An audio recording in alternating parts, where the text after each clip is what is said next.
I like that you show what we provide first. Supplies, great pay and tips, one-on-one training, fun team atmosphere, and flexible schedule. Okay, Clive, because if I wasn't up here with me, I would want to come work for you. Okay, that looks fun. Miss Sonia, she's the one that does. She made that because I don't have the fun team atmosphere. No, your fun is that like no. Let me stop. You got a little. You have a little piece of fun.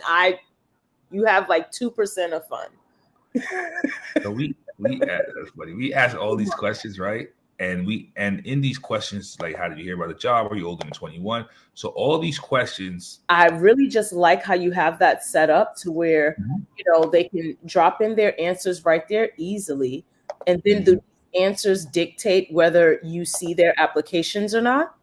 Yeah, I'm going to show you all that. So right here, it's like all these. There's a lot of questions in the source, and depending on what they answer, right?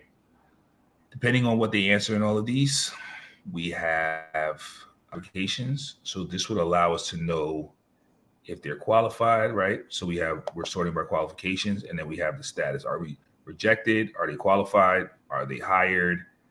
So no shows. They didn't show up to the interview.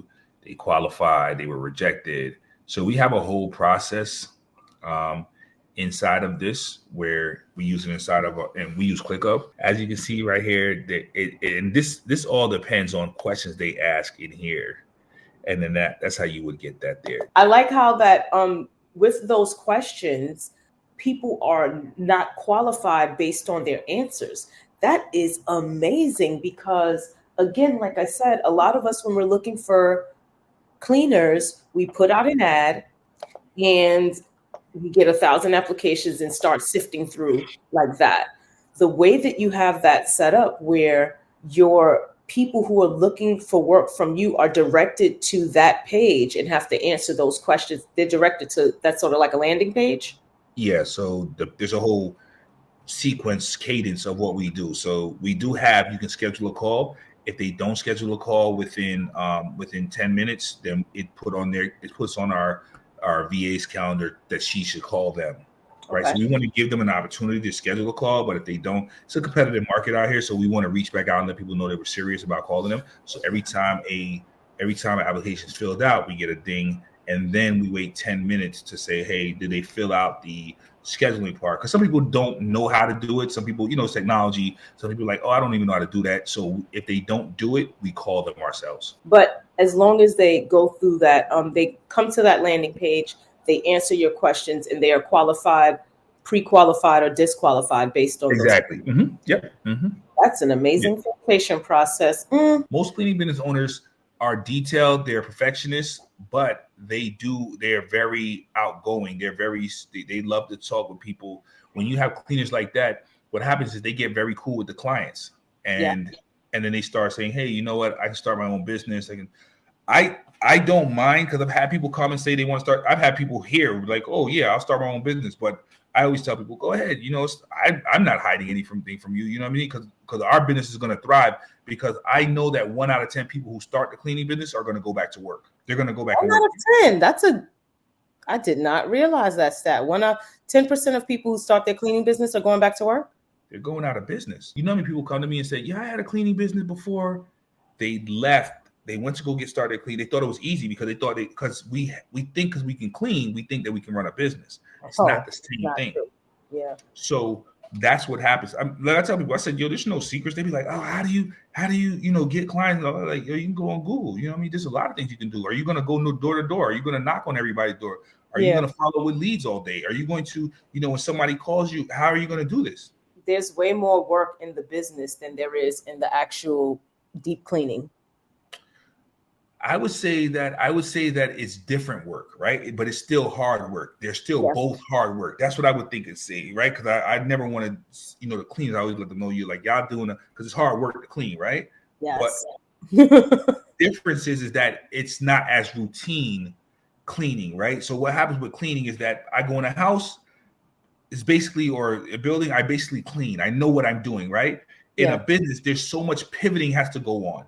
Right, you have to figure so many things out. You're like, oh man, I didn't know I had to go, oh, if I knock on 1,000 doors, or what's the best way? Oh, how do I figure out Google ads? How do I figure out, marketing? Where's the best place to go? Right. And then you go on a Facebook group and you say, how do I get leads? And somebody from Washington says, you need to go on Yelp. And then somebody from Georgia says, no, you need to go on Facebook. Because that works out there in Washington. Exactly. Yeah. I don't use Yelp at all, but I've heard people, I know guys who have master classes on Yelp. How to get nothing but like that's what people would, you'd be like, oh, you never use Home Advisor. People have made all their money on Home Advisor, depending on where they're at. Yeah. It's so when people say these things, it's like, no, you don't. Your situation is totally different. True. So those are the things like hiring cleaners, right? It's like, oh, if I say in Georgia, this is the type of cleaners, this is what you need to do. No, because attitudes are different here than they would be in New York. Yeah. Definitely. So when people think about that, it's a figuring out. This is why the cookie cutter approach that a lot of people have, they have a cookie cutter approach to things. So even with the application, people like, you can't just copy my application and think that you're going to get the same result. There's a lot behind it. Well, we're talking to people in our region with our ideal client who we know will work as cleaners. What works in your cleaners may be different. That's very true. The attitudes out here, I'm in New York City. There's 10 million people here. The competition is fierce for work. So you can speak to your potential employees in a different manner, in a more, this is what we need. You know what I mean? Maybe somewhere else, because again, that kind of language is normal for New York City. No one takes offense to that. We're used to that. Literally 10 million of us on top of each other. Whereas opposed to down there, the same type of wording, would possibly turn a good cleaner off, so that back down here. That takes a lot. So we're just talking about all this in relation to understanding who you're going after, right? Yep. Who you're targeting on your application, sifting those people through on your application, being focused and dedicated, understanding your wording. This is all marketing. You have to go over, look what questions, what do you want out of your cleaners? What are your must-haves? Ask questions. You would be surprised at the questions that people have. I see people who, if somebody left $100 bill on the counter, do you think it's okay to take it? And people have said literally yes, cool. You know what I'm saying? Like, is it okay to eat out of people's fridge? Yeah, definitely. People, but that's comical to me, right? But you have someone who will answer, oh yeah, definitely. If the client's not home, I'll just make a sandwich. And that's like, thank you. That question automatically eliminated you, sir. And I will not even see this application, Mr. Make a Sandwich in my client's house. Exactly. So you want to be able to understand what you're trying to, what question. And I'm just saying that you have these questions that you can ask on a test, and you could say, if they answer this to these questions, then I would eliminate them, right? You could have a point system. That's my question. I have a questionnaire, but we don't make it cookie cutter, and we don't say, oh, you know what? Here, take ours. And we actually craft the questionnaire with you and say, what do you want to know? What's important to you? That's what he did for mine. So, and again, like I said, since I'm looking for people a little more experience, my questionnaire was crafted to place those people in the A category, so that when I do see out of 1,000 resumes, out of 1,000 applications that come in, 600 of them eliminate themselves with that, will you take the $100 off the counter question, right?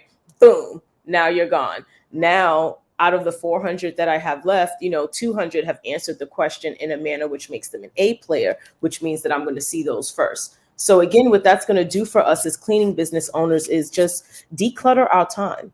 Because I can remember a time when before I had an office, I would rent office space to do interviews in.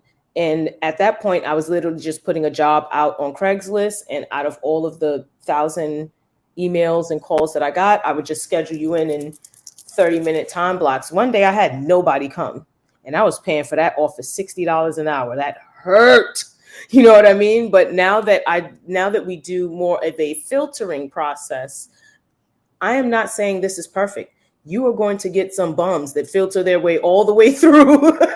That's why they still an interview, though. Right. If it was like guaranteed, it was guaranteed, then we would just be like, yo, you don't even need an interview, just hire whoever comes to the Nope. form. As soon as they fill out this application is magic. It eliminates all horrible people. You can just hire whoever comes through.